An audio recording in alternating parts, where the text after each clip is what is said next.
E aí, galera, tudo bem? Estou apresentando o primeiro episódio do Presidenciável de Atibaia, um novo podcast. O Presidenciável de Atibaia se originou num grupo de pessoas muito pluripolíticas e que respeitam muito o conjunto político de todos. Eu estou aqui hoje com o Denizar, que é um jornalista muito conceituado, e o Betinho, que é economista. Então, se quiserem se apresentar. Tudo bem, Betinho, Adam? É um grande prazer, né? Poder participar do podcast, que é um livro que originou o grupo, né? Um livro escrito pelo meu pai, avô do Adam, amigo do Betinho, amigo do Gilhote que está escondido ali embaixo. Enfim, uma história de luta, de fazer as denúncias de um sistema que infelizmente nos domina até hoje, sem realmente dizer a realidade, mas falando em metáforas, né? Ele falava através de parábolas o que acontecia no cenário nacional, estadual e municipal. E com muito humor também, né? E com muito humor, né? Que é aquela pitada que todos nós brasileiros temos, né? A gente consegue encarar as coisas mais adversas e levar para o humor, né? E... Inclusive, a primeira frase do livro, né? Que a tarefa do intelectual é fazer rir, né? Exatamente. O seu Sandoval, o saudoso Sandoval, ele tinha muito nas escritas dele, nos artigos dele, levar um pouquinho do humor no meio de tudo que a gente estava passando. E nessa trajetória toda, a gente, do Presidenciável de Atibaia, que depois se tornou um grupo, né? Com gente de todas as ideologias, de todas as religiões, né? E o grande desafio desde o início era todos conseguirem conviver, né? Intermediar eles, né? É uma satisfação, Denizar, Adam, estar aqui com vocês nesse podcast do Presidenciável de Atibaia. Realmente, nós temos que dar risada, né? Fazer a população rir, porque a realidade nua e crua só faz sofrer, chorar. E só quem ganha é psicólogo, psiquiatra, né? Se for levar ao pé da letra. E a minha formação acadêmica, que é de contabilidade e economia, essa é a mais triste ainda, né? Por quê? Porque a gente vê a sociedade sofrendo ou vendo muita gente falar sobre coisas que não tem a menor noção, como eu costumo dizer que assim, economia para muitas pessoas é que nem piscina, né? Só que é uma piscina rasa que todo mundo acha que entra e dá pé e dá para comentar. Mas eu acho que o grande desafio do Presidenciável é essa daí, é o diálogo, é a troca de informação, é a discussão pautada em cima de coisas reais, fatos, estudos, e não somente aquela conversa de botequim. A conversa de botequim também é boa, né? Sim. Ela sim. é saudável porque ela também faz rir. Mas acho que esse é o principal objetivo aí do grupo. Parabéns aí a Denizar, ao Adam, pela iniciativa. Eu acho que só tem a produzir um canal importante para levar a informação para a nossa população de Atibaia, né? E região, e todos aqueles que gostarem dos temas que forem colocados aqui ao longo do percurso aí da série de programas. Primeiro é um prazer compartilhar esse primeiro podcast junto com você. A gente tem vivenciado muitas situações na cidade, né? Principalmente nessas 2 últimas eleições, né? E hoje você é presidente do União, né? Faz parte da coligação que venceu. Como você está enxergando esses primeiros 7 meses, a atuação do nosso vice-prefeito, que faz parte do grupo? E o que você tem visto de positivo?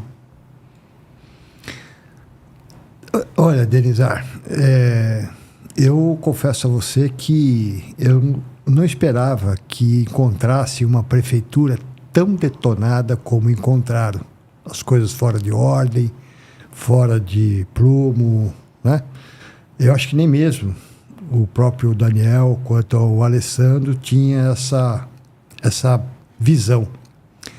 Eu acho que é normal o governo que vem, que se instala, ter um primeiro momento de conhecer o que está acontecendo, conhecer o funcionamento da máquina, conhecer o direito administrativo e, a partir disso, estabelecer intervenções, diretrizes, planos.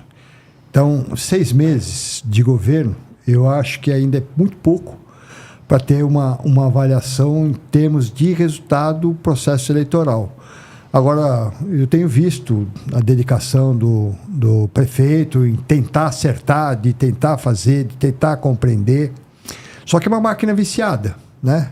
Hoje o poder público, infelizmente, ele é dominado muitas vezes por conta de gestão que foi praticada no passado e que, para você mudar postura, cultura de servidor, que às vezes era voltado a uma outra corrente, é uma coisa que demanda tempo.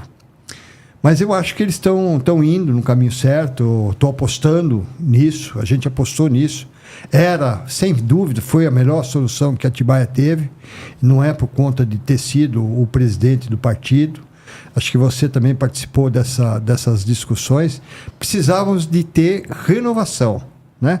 As expectativas ainda continuam bem altas e eu espero que tanto o prefeito Daniel quanto o Alessandro correspondam a essas expectativas e conduzam a cidade para os caminhos que a gente acredita como sendo os mais certos para ter uma nação melhor do que a gente está vendo, está assistindo a nível de governo federal, né? Então aí e é óbvio que o município não foge do Brasil, mas nós temos a grandeza de ter um governador de estado pujante, forte, determinado.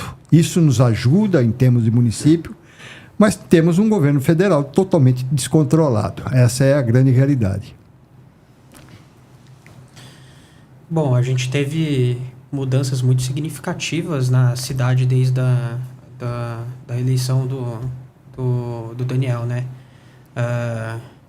Não só em política, mas em saneamento básico. A festa da cidade, veio muita gente de fora, né?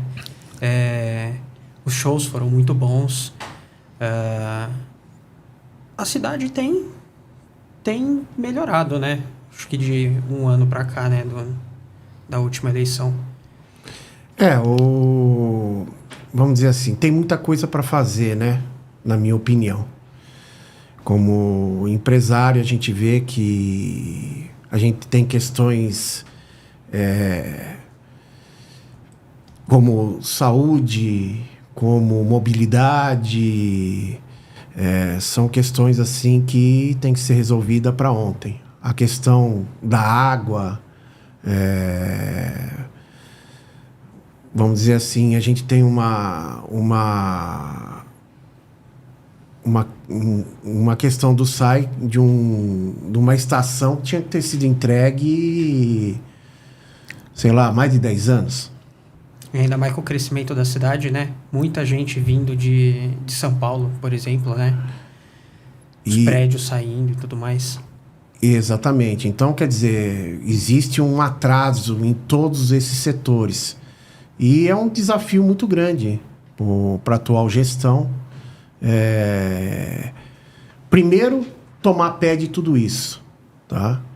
E fazer as escolhas diante de tantas influências que ocorrem de um sistema que já estava aí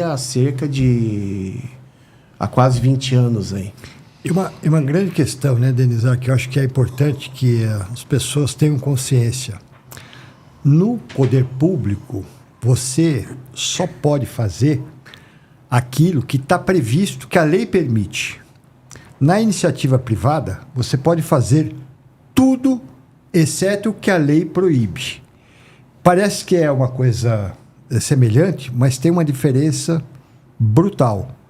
Então, hoje, se você quer fazer uma obra, um projeto, ele demanda, no mínimo, 6 meses entre você projetar, você colocar em licitação, ter o processo licitatório, as impugnações, questão das concorrências.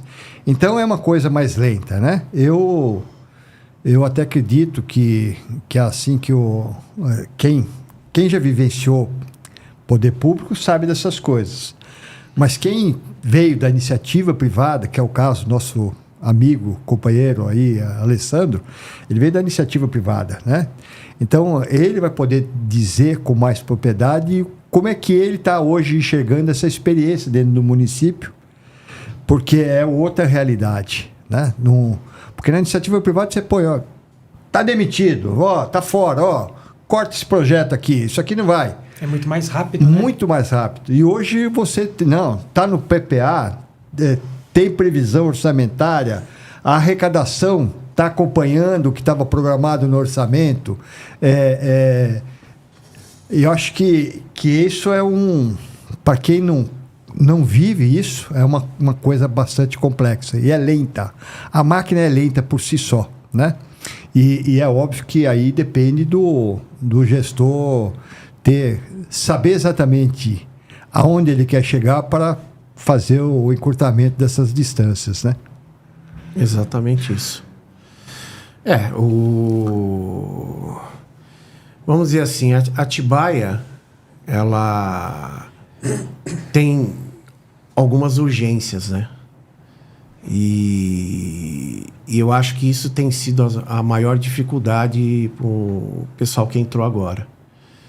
Entender como resolver isso, né? Porque como empresário na área imobiliária e empreendedor é muito mais fácil. Até a gente tinha várias discussões em relação a isso, né? Eu falava assim, um dos motivos de eu não querer entrar para a vida pública é que tem determinadas coisas que me irritam. Eu não vou ter paciência de esperar o paralelepípedo que quebrou 90 dias ou 6 meses para poder trocar. Entendeu? Porque eu vou precisar de uma licitação. Eu vou lá e troco na hora. Exatamente. E a gente sabe que não tem que seguir o rito, né? Tem que seguir as leis, não tem o que fazer. É muito processo burocrático, né? O processo é muito burocrático. A gente já sofre no setor privado, na questão de empreendimentos, a burocracia que o setor público já nos impõe. Então, você imagina, na hora de você fazer um concerto, de você ter que fazer um recapeamento, você ter que fazer determinadas coisas, você não conseguir se movimentar. E a cobrança não é de um grupo de moradores, de um empreendimento que você fez. A cobrança é de uma cidade inteira. Vou dar um exemplo para você. Abriu um buraco na rua, né? De quem que é a responsabilidade por tapar aquele buraco? O buraco foi feito pela prefeitura ou foi feito pelo SAI? Porque se foi feito pelo SAI, quem tem que recapear é o SAI, se foi feito pela prefeitura. Só que o morador, ele quer que tapa o buraco. Ele quer que tapa o buraco. Ele quer que tapa o buraco, né? Então, você começa a ver a questão das complexidades que existe, né? Às vezes, ao invés de simplificar, eles até complicam um pouquinho mais. Mas você tem uma questão, Denise, que acho que é importante, que é a questão da mobilidade. Quer dizer, a cidade hoje está estrangulada por uma rodovia cortada por 2 rodovias, né, com pontos de estrangulamento de trânsito e que precisa ser feito alças de acesso novas. E né? querendo ou não, isso daí está gerando um grande problema que em horários de pico, uma virou travessia São Paulo, virou uma marginal. 5 minutos vira Né? 40. Virou uma marginal, até mais lenta do que a própria marginal, às vezes, porque, né, se você considerar o percurso transcorrido e o tempo que você gastou, está mais lento do que, às vezes, a marginal de São Paulo. E outra coisa que você tem também, além dessas questões, são questão da água, né? É uma questão séria da cidade. Por quê? Nós temos um rio que a fluência desse rio ela é decorrente das nascentes, que ao longo do seu percurso, porque não é um rio específico, embora leve o nome de Atibaia, ele não é um rio de Atibaia só, né? Ele é um rio que Mariporã, Nazaré, Perdões, Atibaia, Jarinu, Itatiba, Campinas, e ele vai percorrer. Então, não significa que você está na cabeceira do rio, que você tem autorização para captar mais água para atender Atibaia, esquecendo do município vizinho e esquecendo do fluxo dessa água ao longo do percurso. Tá? Então, são coisas que precisam ser planejadas. E não adianta, a gente quer crescimento, mas tem que ter um crescimento ordenado, organizado, planejado, né? E aí, você como empreendedor sabe que muitas vezes, olha, eu vou no meu empreendimento lá, no meu planejamento, eu vou cuidar, eu vou fazer o poço artesiano, vou fazer a estação de tratamento. Por quê? Porque não vou poder esperar o progresso dos negócios, do crescimento da cidade, depender disso. Então, ainda é positivo quando você tem pessoas, empresários que agem com esse peso, com essa responsabilidade. Mas, infelizmente, isso não é o crescimento total da cidade. Quanto que é? 10%, 15%? E o restante? Essa desorganização tem um custo e que a sociedade depois é chamada para pagar. Né? Então, você vê, uma questão fundamental. Atibaia, a maior carência nossa, na minha forma de ver, de entender, e eu já fui representante da sociedade civil organizada no Conselho Estadual de Recursos Hídricos, é armazenamento. Nós não temos espaço para armazenar. A água, durante o período noturno, eu não acredito que ninguém tenha um padrão de consumo do mesmo que é o do dia. Então, se você captasse essa água, tratasse essa água e armazenasse, você estaria controlando o fluxo de abastecimento diferente do que quando você não tem os reservatórios, né? Sim. Mas são soluções que demandam estudo, mas tem que ser rápido, né? Mas você veja, por exemplo, a nossa cidade vizinha, Bragança Paulista. Ela tem cerca, se eu não me engano, agora eu não lembro se são 42 ou 46 reservatórios. Atibaia não chega a 12. Então, por aí você vê a diferença de planejamento que ocorreu de uma cidade para outra, e é praticamente a mesma quantidade de habitantes. Praticamente o que muda é o nome da cidade.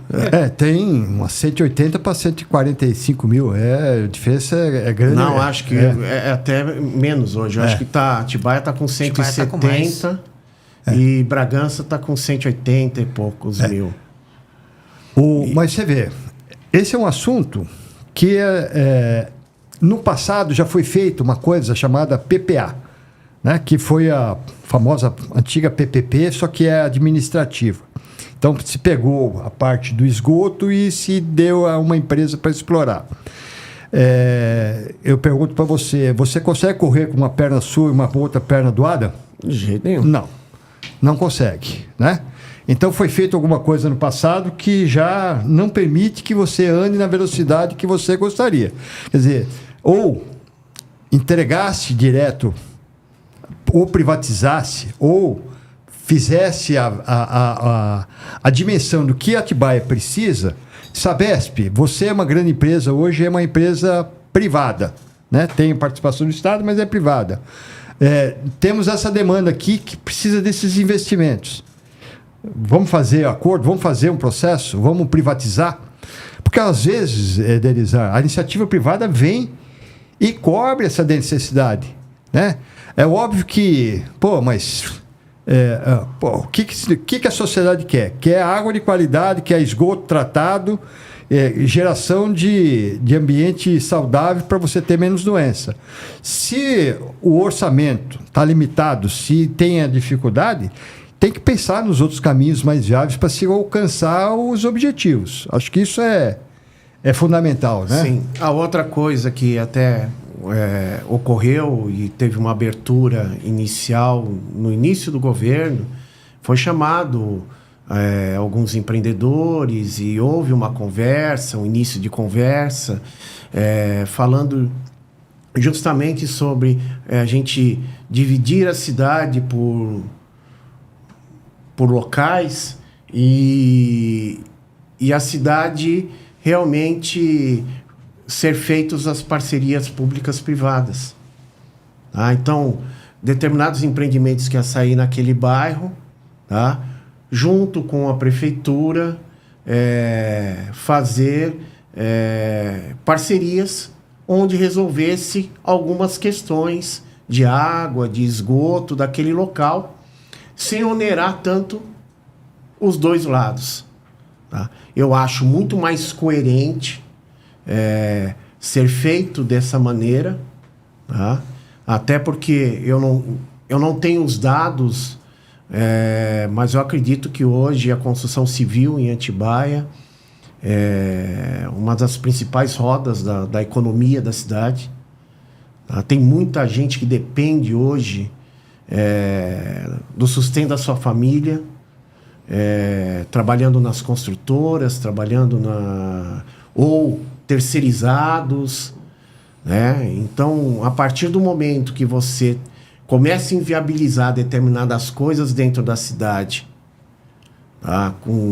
Impondo determinadas situações ou criando leis que engessam e tirando a viabilidade de empreendimentos, para que acontecendo isso, vai gerar o quê? O desemprego, ou essas construtoras vão tirar as pessoas daqui da cidade e vão levar para outras cidades onde estão empreendendo. Eu costumo dizer que dinheiro não leva desaforo para casa, né? Se não está bom aqui, tem outros lugares que vai estar. Então, você ter um processo de migração, de investimento, é uma coisa que é mais rápido do que muita gente pensa, né? Eu lembro uma vez que eu fui para Manaus, e que por conta dos incentivos lá, uma plataforma todinha de montagem de televisão, quer dizer, foi desmontado e montado em outro país em 30 dias. Mas o que aconteceu? Levou-se a economia, deixou lá o desemprego, o progresso foi contabilizado lá fora. Nós temos uma realidade brasileira hoje, que é o Uruguai, o Paraguai.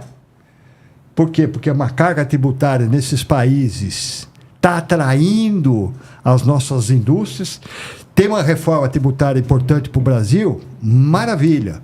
Vai ser fundamental. Ela está super atrasada. Mas nós temos uma outra realidade que é... Como é que você vai disputar? Como é que você vai interferir na economia do Paraguai ou do Uruguai? Não tem como. Não tem como. Então, só que eles estão lá e estão abertos. Então, vamos deixar de ter aquela competição com o sul de Minas, né, com Extrema, que só para você ter ideia, Adam, Extrema arrecada com quase 30 mil habitantes o mesmo valor do orçamento de Atibaia. Caramba. Então, você vê a capacidade do setor industrial, produtivo, ali no desenvolvimento daquela cidade, né? E isso faz a diferença. É pensar, olhar o futuro, ver por onde tomar as decisões A administração corretas. é muito importante, exemplo, né? com a reforma fiscal, que a tributária que vai estar sendo colocada em prática, que a gente ainda não tem uma série de respostas, ela vai provocar uma revolução que antes nos afetava, né? Afetou Atibaia, afetou Bragança Paulista, em detrimento do sul de Minas, mas isso pode ser altamente favorável para a nossa região, porque vai equalizar. Porque as pessoas que saem para trabalhar em Extrema é tudo da região. Então a mão de obra não está lá. Está aqui. Você abre um LinkedIn, só vai ter vaga para lá. Exatamente, entendeu? Então, a pessoa está desempregada em Atibaia, eu vou passear lá em Extrema, que eu acho que eu vou conseguir, e vai conseguir. Eu tenho um exemplo de um amigo que ele ficou desempregado uns 2 meses, ele estava procurando trabalho. Ele foi começar a procurar trabalho aqui em Atibaia, e a margem salarial aqui é muito mais baixa do que ele trabalhar lá em Extrema, por exemplo. Com muito mais benefício, muito mais tudo. Você tendo uma carga tributária menor, você remunera melhor. O teu produto continua sendo competitivo. Sim, isso atrai o Você consumidor, insere né? o teu produto no mercado. E tudo isso aí, faz a diferença. Então, hoje, o administrador, o gestor público, se não tiver essa visão do geral, ele... Precisa ter a visão macro. Precisa ter a visão macro. E outra, não vê o empresário, o investidor, como alguém que, vai acabar com a minha cidade dos meus sonhos. Não vai acabar, né? Ao contrário, o progresso é inevitável. E veja, Atibaia, como Bragança Paulista, foram cidades que explodiram no adensamento por conta do Covid. Sim.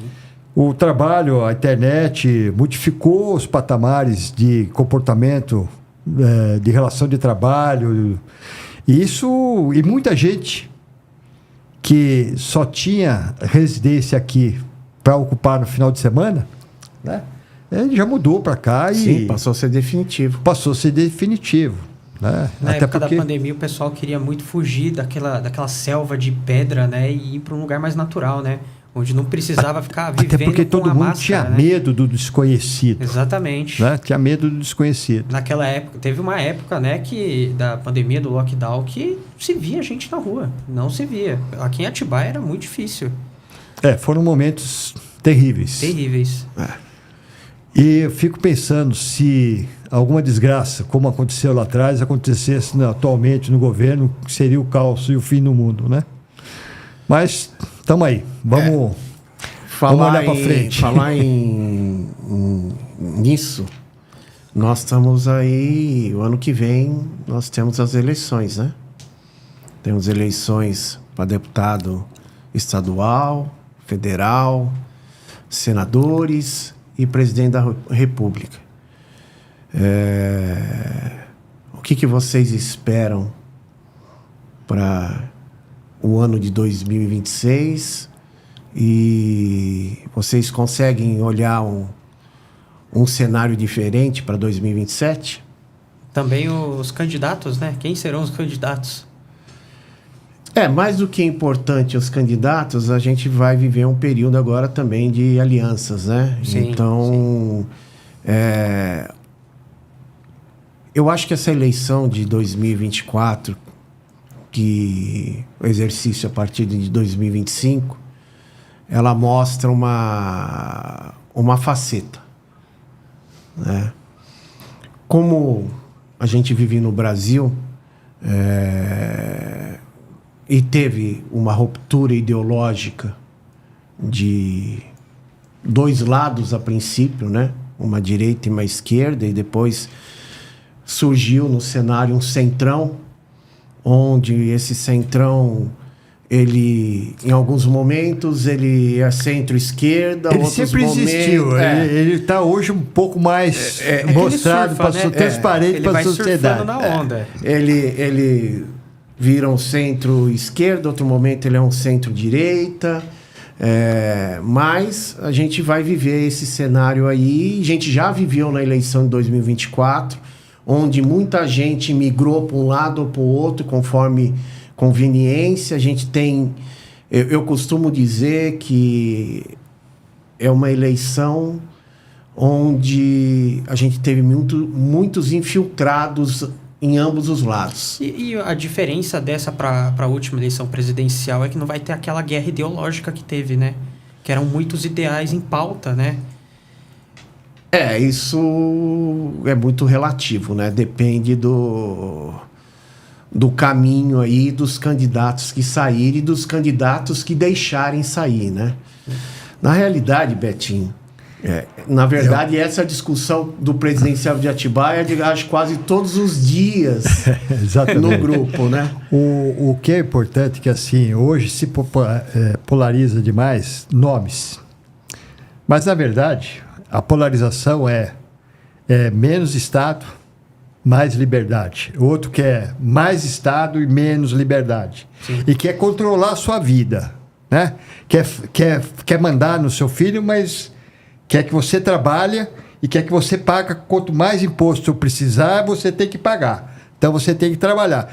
Então, essa é a grande polarização que, para mim, vai existir agora em 2026, que a gente vai ter que sentar assim. A sociedade vai ter que dizer, pelas amostragens que já teve, né, o que ela quer. Nós vimos e assistimos que todas as estatais, num determinado governo, passaram a ser rentáveis. E eram estatais que vai falar que não tinha indicação política? Não, tinha, mas antes se examinava pelo compliance quem era, qual a experiência, qual é a remuneração que eu vou pagar, ficha corrida, né? Antecedentes, e tudo isso era examinado e era requerido resultado. Tudo isso foi abandonado novamente. Então a sociedade está assistindo qual é a diferença. Quando eu falo da questão até que eu comentei sobre um processo de privatização, na verdade, por quê? Porque quando você tem essa coisa do posse da máquina, para efeito de quem eu indicar, que eu vou fazer caixa, né? Vou fazer caixa. Vou chamar os meus amigos para botar dinheirinho para promover a minha campanha, né? Não é isso que se quer ter, que eu acho que esse é o grande discussão. Nós temos que ter, a sociedade tem que aprender a cobrar resultado. A partir do resultado, você começa a definir quem que você acha que administra certo, né? Quem administra de forma perturbadora, né? Porque tem certas coisas que a gente assiste aí, vê, presencia e se fala, não é possível que isso esteja acontecendo a nível de Brasil, mas é a realidade nossa, né? Você vê, aumentar imposto numa carga tributária em que você trabalha quase 5 meses dedicados só para atender o pagamento de impostos, os outros 7 é seu. Lá fora não funciona desse jeito. Não funciona desse jeito. Então, já é alta demais. E ainda querem atribuir mais peso ainda. Aí você pega o resultado das empresas, negativo. Eu acho que é essa polarização que tem que existir. Essa convergência ou divergência que tem que existir da separação desses dois mundos. Aí quem vai se aglutinar, é óbvio que tanto do lado, vamos chamar assim, da direita e da esquerda, você vai ter pessoas competentes, pessoas desonestas, corruptos, pessoas com boas intenções, pensando no país, olhando para os filhos, olhando para os netos, para os bisnetos, e vai ter aquele que vai pensar em arrumar dinheiro para botar na mala, para enfiar no avião e ir embora, levar o dinheiro para outro lugar, né?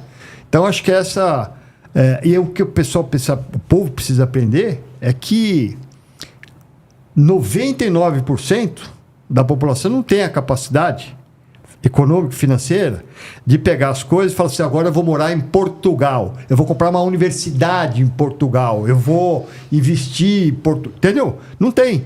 Então, só que esses 99% praticamente que definem qual é o rumo do país que ele quer lá na frente.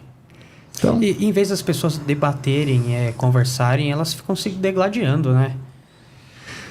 Em que alguns aspectos, né? fica pautando só a questão dos nomes, quando na Sim. verdade tinha que ser o quê? Princípio, né? Exatamente. E identificar. É que vira time de Identificar. futebol, né? Querendo ou não, vira um negócio negócio de- como time de futebol. Mas o que acontece? Essa última eleição, e era esse ponto que eu estava colocando, ela mostrou algumas facetas de grupos, de atitudes, de mudanças de lados. E a pessoa, chegou na hora do povo brasileiro, na eleição de 2026, na minha opinião, de identificar realmente quem são essas pessoas que fazem apenas o quê? Ele só quer saber dele. É o individual, é a turminha do oba-oba que levam realmente o dinheiro na mala e vai para outro lugar. Entendeu? Daqueles que realmente querem algo pelo país, que querem modificar o país, que estão lutando por um país melhor. Então,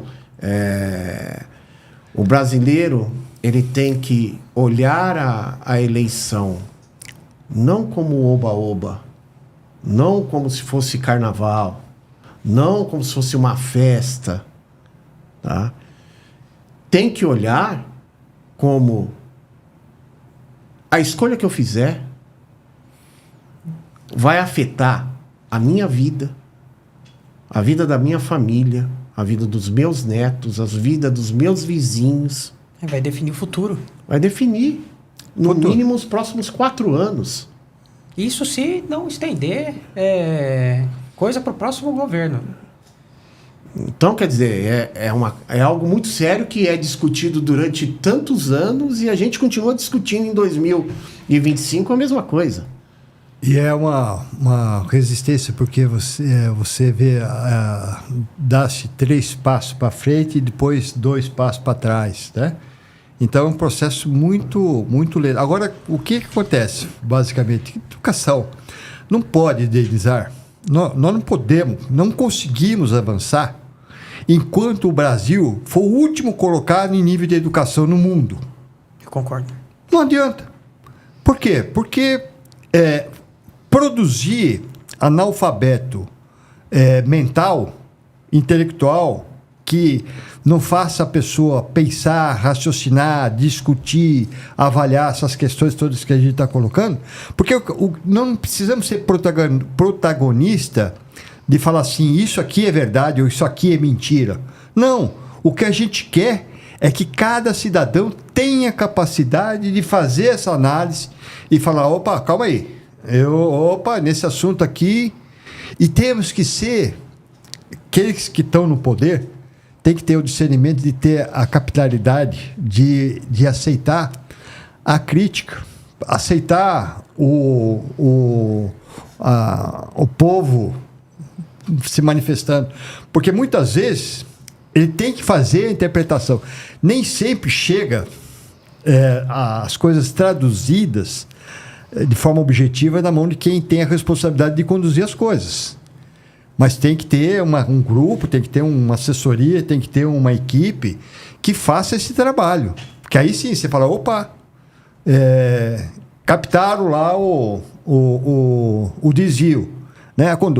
Um exemplo, não se ouve falar na mídia, mas está tendo a maior evasão de investimento na Bolsa de Valores de São Paulo. Você não vê ninguém falar. Agora, o que é isso? É dinheiro que está imigrando, está saindo daqui, paga-se alta taxa de juros aqui, paga. Mas por que ele está saindo? Insegurança.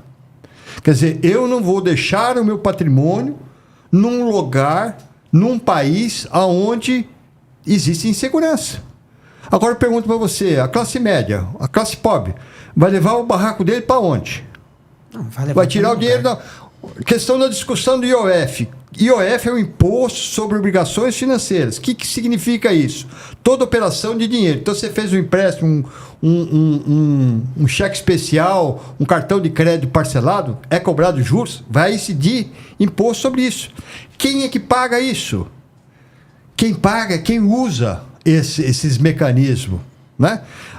Eu nunca vi o rico, vamos dizer assim, que é a grande polêmica, só paga o IOF sobre os juros que ele tem captado no BNDES, entendeu? Que é um jurinho desse tamanho, perto do que você vai ter que pagar, ou aquele que está nos ouvindo, paga por cheque especial, por cartão de crédito, e aí pagar um IOF sobre um juros cobrado pelo BNDES, com os juros cobrado por um cheque especial do BNDES, é brincadeira, pô.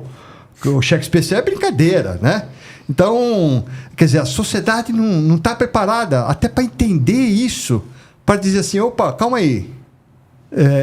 E o que mais me preocupa agora, que é essa ameaça de censura à informação, ao esclarecimento. Porque se a gente está discutindo agora que falta no povo educação, falta investimento nessa área, você vai agora vetar a informação para que chegue ao conhecimento de alguém, para que ele possa progredir, para ele saber aonde ele está, que ele não precisa ser condenado para viver naquela situação, que ele pode melhorar, que existem caminhos. Querendo ou não, sem educação não há progresso, né? Não há progresso. E é um efeito dominó, né? Tudo isso que você falou gera um efeito dominó. E esse efeito dominó vai trazer o nosso país aonde? Independente do político que disse isso, tá? Ou do empresário que disse isso, se o Brasil não se educar, se ele não ir para as novas tecnologias, se a população não se preparar para as mudanças que estão acontecendo globais na área tecnológica, nós vamos virar um país escravo.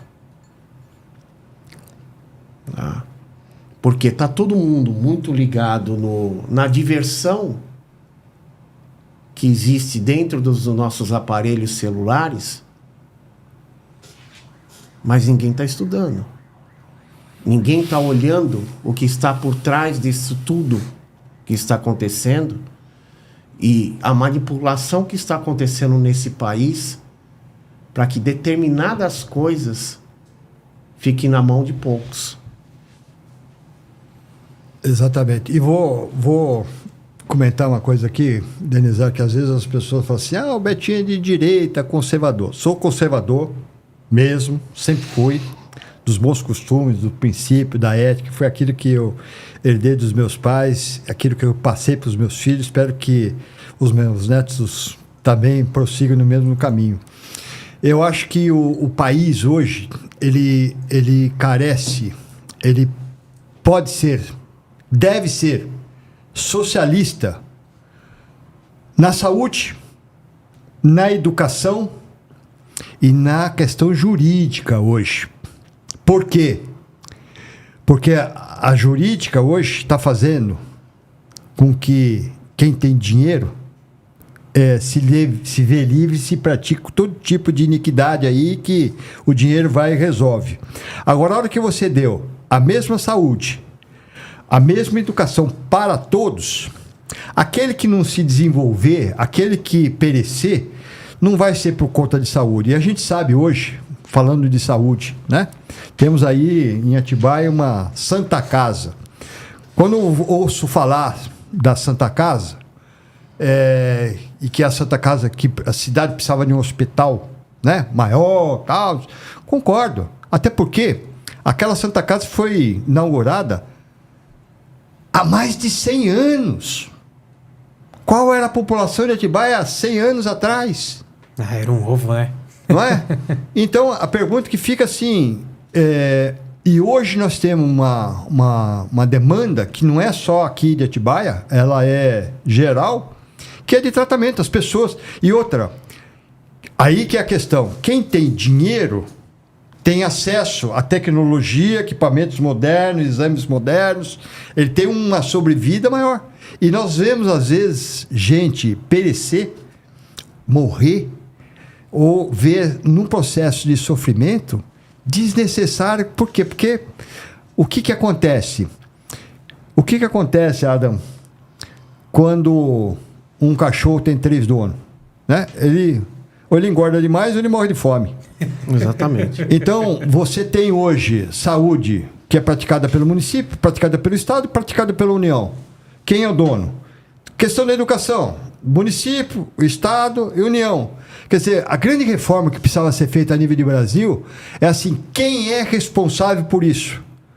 Porque aí você vai saber exatamente de quem cobrar. Uma administração central. Exato. E outra, descentralizar. Quem tem que olhar isso é o gestor que está lá na ponta da linha, escutando o clamor do povo, vendo a qualidade, vendo as disputas. Porque a hora que você começa a pegar as estatísticas de controle de qualidade de alguns serviços na educação, você começa a ver que tem cidades que são positivas, estão bem, estão desenvolvidas, está quase que em patamar a nível europeu, e tem outras que misericórdia, não é? E o que acontece? Mas o que é? Essa gestão subsegmentada, compartilhada, e que aí permite ter as coisas, né? Então, acho que era importante. Então, lá fora, até você entrar na faculdade, é o Estado que é responsável, praticamente não tem concorrência com estudo privado. A faculdade vai ser paga, né? Então, aí assim, você é brasileiro, você vai estudar lá, se você for residente, mas não for da nacionalidade, você vai pagar o dobro. E se for estrangeiro, você vai pagar o dobro do dobro, né? Quer dizer, não é uma coisa entregue, é uma coisa estruturada. Tem os desvios lá? Óbvio que tem, mas se você tem uma coisa mais planejada, Denizar, você sabe, pegar lá na Inglaterra, tem casas que custam mais caro, a mesma casa, com a mesma metragem, com a mesma qualidade de material do que outra. Mas por quê? Por que é mais caro aqui? Porque... Não, calma aí, a sua casa está num bairro que tem a melhor escola daquela localidade. A pessoa quer comprar aquela casa naquele bairro porque quer que os filhos estudem naquela melhor escola. Por quê? Porque as melhores notas dos alunos que tiver naquela escola é que vai classificar eles para ocupar as vagas nas melhores universidades. Então você tem uma escala de competitividade, né? Agora aqui, o que nós fizemos? Vamos dividir a mediocridade. Então, é o índio, é o negro, gente, desculpa, né? Essa estrutura não anda. Não significa que eu seja contra dar a oportunidade às pessoas, mas todo mundo tem que ter o básico. O que é o básico? Que eu falei do socialismo. É educação e saúde. Quer dizer, hoje, para você ter saúde de forma decente, você tem que pagar um plano de saúde. Porque se você depender do Estado, né, é uma calamidade. Né? Se depender... educação, você quer ter os seus filhos bem encaminhados, você tem que ter uma escola particular. Significa que a pública é ruim? Não, você tem excelentes escolas públicas. Quando eu vim para Atibaia, eu vim de São Paulo. Estou aqui há 35 anos. Lá, a escola pública sempre foi ruim. Primeira coisa que eu fiz para cá, coloquei todos os meus 5 filhos naquela ocasião na escola particular. Qual era a propaganda que existia nessa escola particular? Escola professores do José Alvim.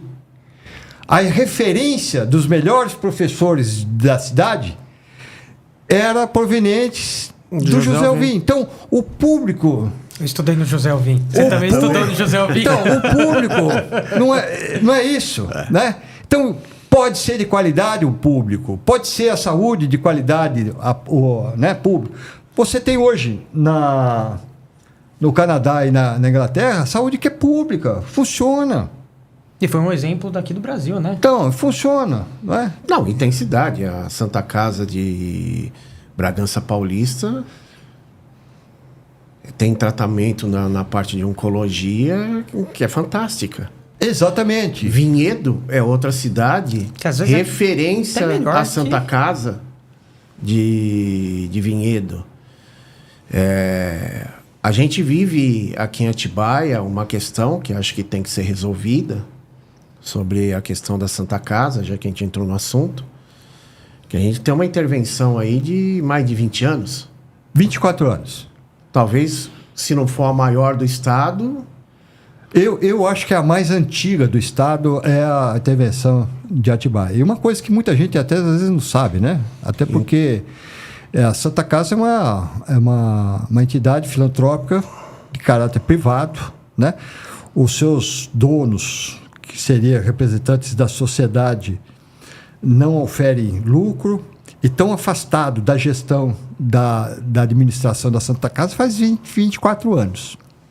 E a Santa Casa, Denizar, era uma entidade que no passado chegava a fazer cirurgias e atendimento de média complexidade com êxito. Mas por quê? Porque você tinha médicos que se dedicavam, que faziam lá a parte da filantropia, que era o atendimento daquele que necessitava, só que tinha que esperar, atendia o diferenciado que podia pagar, em que entrava um dinheiro extra para ele, porque com aquele dinheiro extra ele fazia filantropia e aportava uma parte na Santa Casa. É por isso que Bragança está lá, evoluído, né? Que deve ter, eu acho que o mesmo tempo que deve ter a Santa Casa aqui de Atibaia, né? E você vê o patamar que está lá hoje. Mas aqui, infelizmente, caminhou de uma forma que acho que vai ser, esse assunto deve ser um dia só de pauta, só dele. A gente vai ter esse dia. Vai. Logo. Mas o governador, inclusive, queria acabar, né, recentemente, com todas as intervenções que existem no estado, né? Então, o que aconteceu no passado, Denizar? Da intervenção. Cortaram todo o atendimento privado que a Santa Casa fazia e que gerava receita.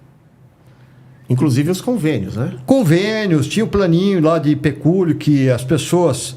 que a única modificação que existia era a porta de entrada, porque a recepção de quem pagava a contribuição era uma porta, mas a hora que passava a porta lá, a enfermaria, os quartos, não tinha diferença nenhuma, né? E que era o dinheiro que entrava. O que era aquilo lá? Era um plano de saúde. Era um embrião de um plano de saúde. E que funcionava.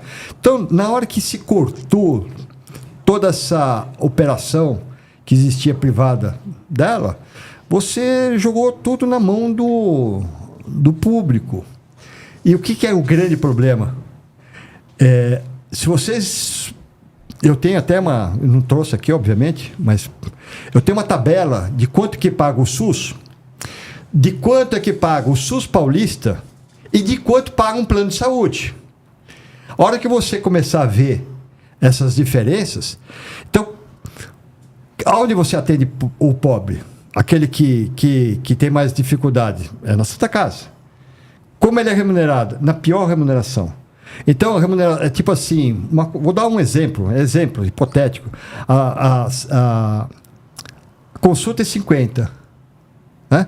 No convênio SUS paulista é 300. No convênio é 600.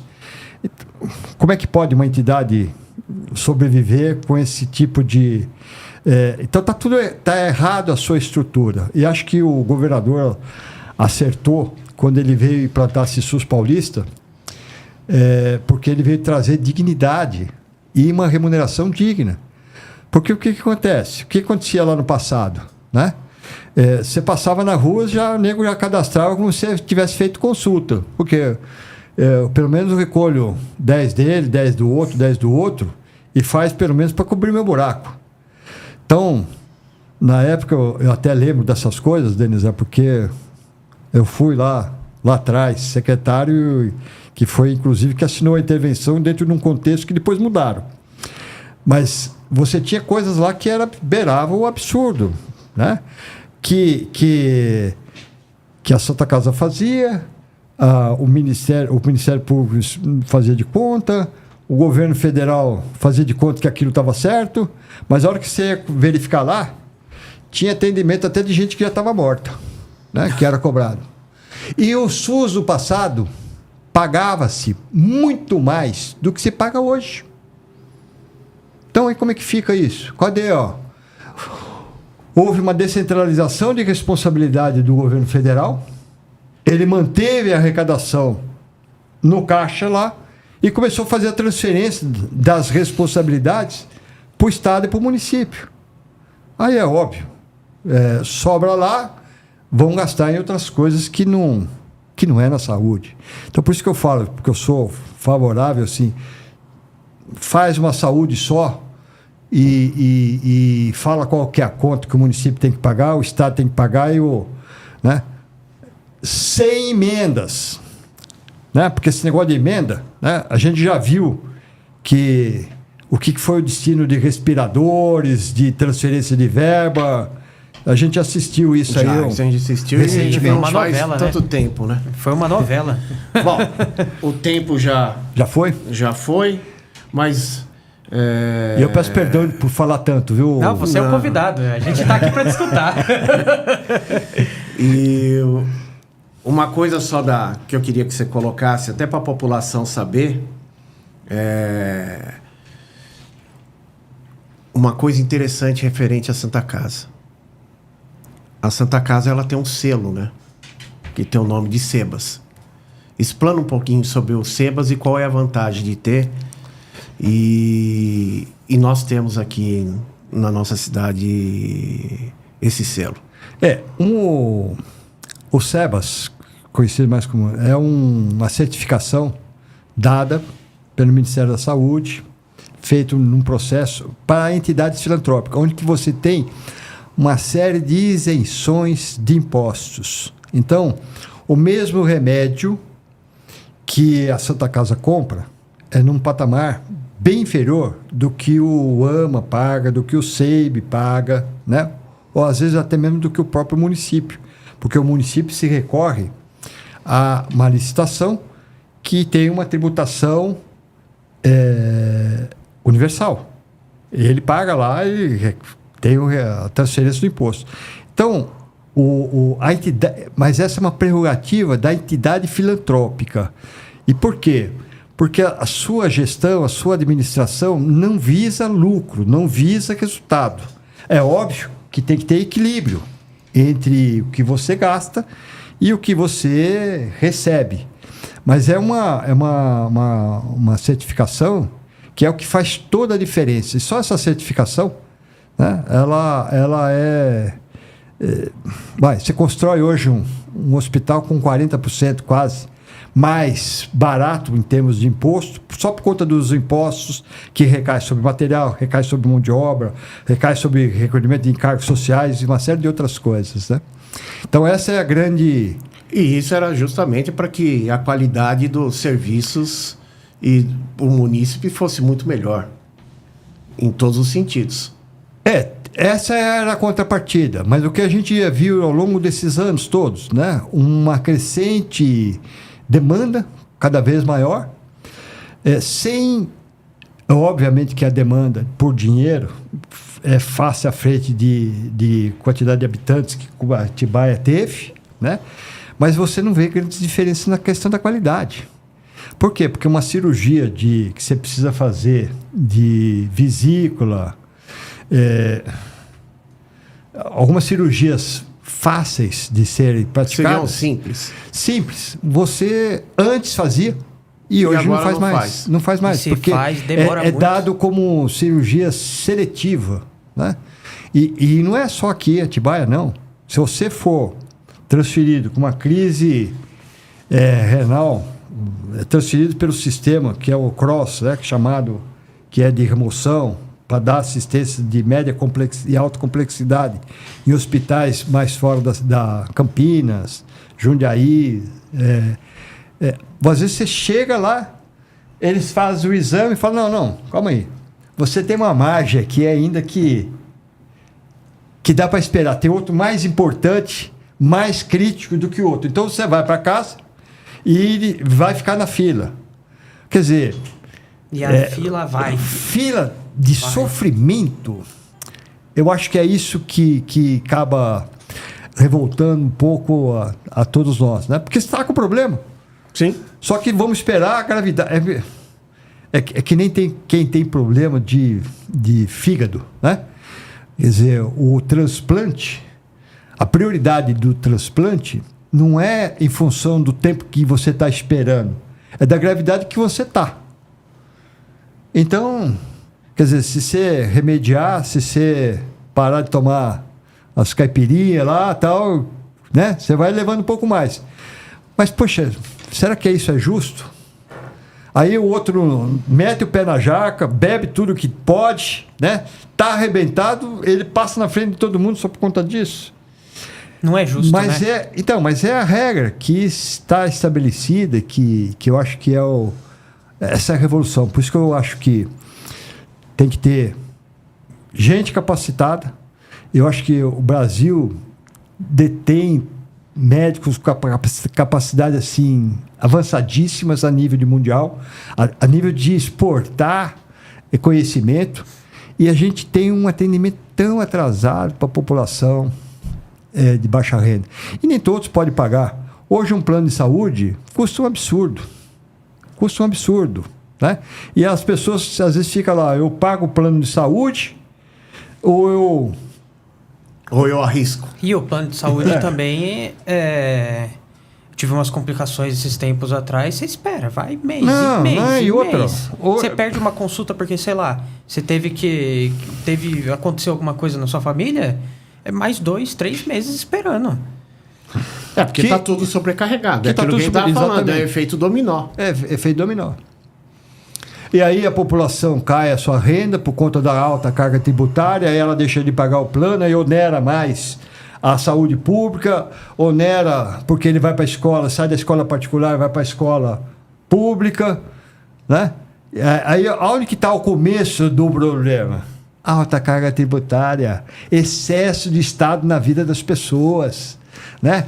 Ninguém tem que ir para dizer assim, Denizar, como é que você vai criar seus filhos? Porque hoje querem ditar qual é o livro que o seu filho vai estudar. Exatamente. E vai falar assim, olha, você não pode ter vir. Você... Corretivo. Oxe, quem que, no nosso tempo aqui, quem que não ganhou uma chinelada, uma cintada do pai e da mãe? E você tem mágoa por conta disso? De jeito nenhum. De jeito nenhum. Né? Essa demonstração que é feita, essa correção, é feita por quem ama. Porque quem não ama quer largar, quer abandonar, vai do jeito que você quiser, a vida é assim. E lá na frente, só Deus sabe o que vai ser produzido, né? Porque as pessoas cresceram e foram sem limites. E a vida inteira, nossa, existem limites, né? Em tudo nosso tem os limites. E a única coisa que não pode ter é escravidão. Submeter a gente a opções que você não tem direito de falar. Você não tem direito de... Calma aí, que não. Se Deus é Deus, deu o livre-arbítrio, que é o criador do ser humano, deu o direito de você escolher se a religião que você quer, a crença que você quer, ser o que você quer. Você quer ser um homicida, vai ser. Você quer ser uma prostituta, vai ser. Ele permite. Aí vem alguém que se diz dono da sabedoria para dizer assim, não, você não pode, você não deve. Meu Deus do céu, acho que é a maior lição o homem lá deu lá em cima, né? E acho que é isso que tem que ser praticado aí. Só precisa ser, não pode ser vetado essa discussão junto à sociedade. Exatamente. Mas eu agradeço aí a oportunidade e, mais uma vez, pedir desculpa por ter falado demais. Não, tá tudo bem. É sempre um prazer as nossas conversas, né? Independente com microfone ou sem microfone. A gente praticamente convive, se não diariamente, pelo menos cada 2, 3 dias a gente está aí conversando e falando sobre todos os assuntos, referente não só à nossa cidade, ao nosso país, a tudo que vem acontecendo o nosso Brasil, né? E a gente discute muito dentro do Presidenciável de Atibaia, no grupo, que tem uma quantidade de gente que, inclusive, não mora no Brasil. Alguns estão fora do Brasil, então trazem outras realidades. Lá tem políticos. Lados políticos diferentes. Com lados políticos diferentes. Tem políticos dentro do nosso grupo. Eu fui para a Índia. Coisa inédita. Corrupto, preso naquelas jaulas de leão de circo, levados de praça em praça pública, para ali permanecer como um exemplo para a sociedade ver qual é a destinação que dão para quem rouba dinheiro público. Aí você pode falar assim, pô, mas isso aí, cadê os direitos humanos? Né? Não existe direitos humanos para quem rouba, para quem faz esse tipo de coisa. Né? Então, são lições que a gente precisa sair um pouco do nosso mundo, né? Porque até descondenado, que era uma palavra que eu nunca tinha ouvido falar no passado. Ou é condenado ou não é condenado. Ou é inocentado ou é condenado. Não tinha meio termo, né? E aqui até existiu. Mas você vê, o que é isso? Prática. E lá tem mais de 400 partidos políticos. E a discussão política é feita no âmbito do lugar e também não tem muita questão de justiça, não, porque a infração é punida pela própria comunidade. Fez o que não devia, roubou, também aqui, vai tomar 50 chibatadas, chama todo mundo aqui que ele vai ganhar a chibatada dele. Quer dizer, não tem esse negócio assim, faz um BO. Leva para... Haja praça e jaula aqui nesse Brasil, hein? Aí nós estamos falando de uma comunidade que, poxa, só tem quase 10 vezes mais população do que o Brasil. Né? Um país muito menor também, né? Menor. São realidades diferentes, mas que são exemplos que a gente tem que tinha que ser mais difundido, né? Então, mas agora levando para o lado do humor, né? O Jô Soares tentou isso nos anos 80, né? Com as caixinhas dele, né? Que ele queria exportar as caixinhas dos corruptos, né? Mas não funcionou, né? Até porque ninguém quis, né? Eu tô falando do preso na jaula, que é o mais, né? Mas tem país aí que a coisa é bem diferente. Um pouco mais louca. Um pouco mais louca. Bom, acho que foi um prazer. Esse é o primeiro podcast do Presidencial de Atibaia. Todos os participantes, nos seus momentos, serão convidados, dependendo do tema, do dia, a gente já e pode da deixar disponibilidade. o tema, né? de semana que vem e falar um pouco sobre o próximo convidado. Na verdade, precisamos ainda da confirmação, né? Do Alessandro? O próximo... Não, ele comentou que no próximo ele teria condições, né, de acertar na agenda, de vir. Acho que é importante a experiência de quem viveu o setor privado até agora, traduzir essa experiência que ele está tendo, até para passar a impressão. Eu, como fui 30 anos, 5 na Globo, não sou bozó, mas trabalhei na Globo, né? 30 anos numa empresa pioneira de energia elétrica na América do Sul. Então, e lá entrei, me aposentei como assessor da presidência. Então, ocupei tudo que era a função. A gente vivenciei a experiência de uma gestão pública municipal. 9 anos permaneci agora como conselheiro numa empresa privada. Mas tinha um sócio lá que era público, 49%. Olha, não sei o que é pior, viu?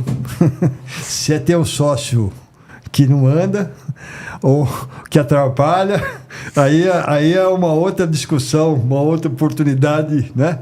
Porque às vezes você faz sociedade que só Deus dá causa. Só Deus dá causa. Mas e acho que o Alessandro vai ter condições de pelo menos transmitir aí como é que ele está vendo, como é que ele está assistindo, né? Transmitir um pouco mais, porque está vivenciando lá internamente a gestão da prefeitura junto com o Daniel e os secretários. Então tá liberado se anunciar já.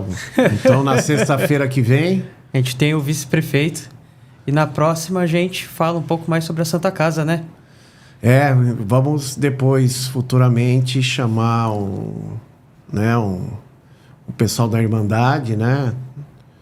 E vamos conversar, debater sobre a Santa Casa, sobre os rumos, sobre o fim da intervenção ou não. Sim. E, enfim, tem uma... Tem muitas coisas ali que a caixa lá é cheia de encrenca, viu? Tem encrenca de todo tipo lá, né? Que precisa ser trazida a conhecimento público, somar o esforço do que seria a filantropia com o poder municipal, com o poder estadual, né? Eu acho que até tipo assim, poxa, já pensou se implanta-se um hospital regional e a Santa Casa passa a ser uma extensão do hospital regional, onde você tem as demandas aqui assistidas, que possa ser feita a ampliação da Santa Casa, porque aquilo é uma quadra inteira. Tem uma ociosidade ali fantástica que pode ser potencializada, né? A filantropia não é dona do terreno, quer dizer, ela é gestora do terreno, mas qual é o impedimento de se edificar lá um prédio de 10 andares e ser construído um hospital para atendimento público? Quem vai chiar vai ser os hospitais privados, né? Mas aí, paciência. Eles não atendem os pobres, vai fazer o quê? Se atendesse os pobres pelo preço do SUS, nós não estaríamos nesse caos que está vivendo hoje. É verdade. Verdade. Bom, então acho que é isso, né? É isso aí. A gente já falou, então, os próximos 2 convidados, né? Um deles que, inclusive, falou com